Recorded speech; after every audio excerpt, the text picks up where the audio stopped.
My name is Jesse, and I work with small businesses in the government marketplace. You're listening to FedBiz'5, where you get informed, get connected, and get results on everything government contracting.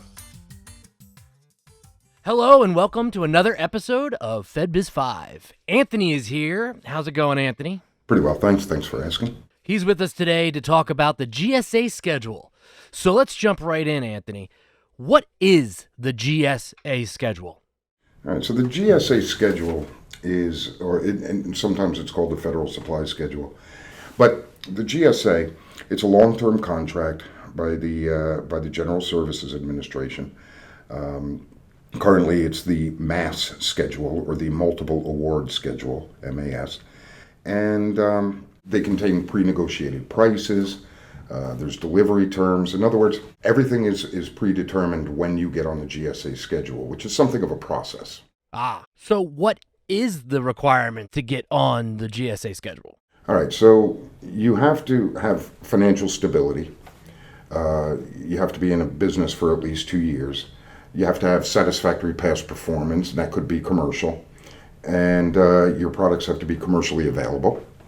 And you have to be compliant with the Trade Agreements Act. So they're going to go through and they're going to look at your financials. They're going to look at your work. They're going to, they're going to vet you out. And when you get to the other side, the good news is you become a preferred vendor with the federal government, which means that any federal buyer can purchase from you. Your pricing is already listed. Your terms and conditions are already listed, and you'll end up in one of two places. Typically, you'll end up either on GSA eBuy or GSA Advantage, and everything's there. So the government buyer can theoretically go in, look up look up the information that they're looking for, find your company, look at your pricing, say, okay, you're the guy or gal, and purchase from you.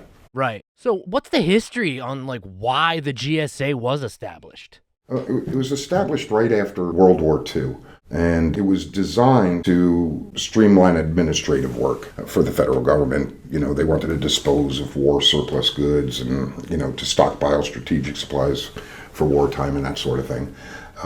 It has come to be more of an area where you can provide discount resources to GSA federal agencies all over the world.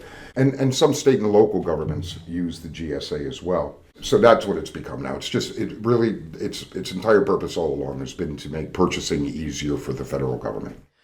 So you told me, what it is, when it was established. Can you tell me a little bit more on how it works? So it's a 5-year contract, and then it's renewable 3 times. So it establishes a long-term relationship. There are some revenue requirements that you have to maintain in order to maintain your schedule. In order for a GSA schedule to be effective, you have to market it.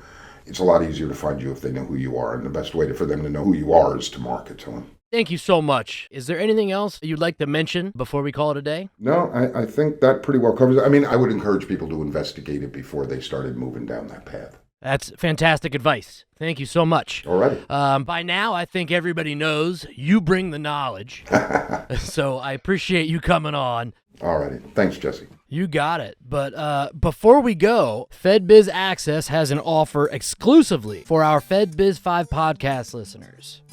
Test drive the Market Intel database free for 30 days. Just visit fedbizaccess.com/market-intel and use coupon code INTEL30 at checkout. That's INTEL30. The Market Intel database is your subscribed insight to buyers and competitors, giving you the FedBiz advantage to win government awards. Today's podcast is sponsored by FedBiz Access, government contracting made simple.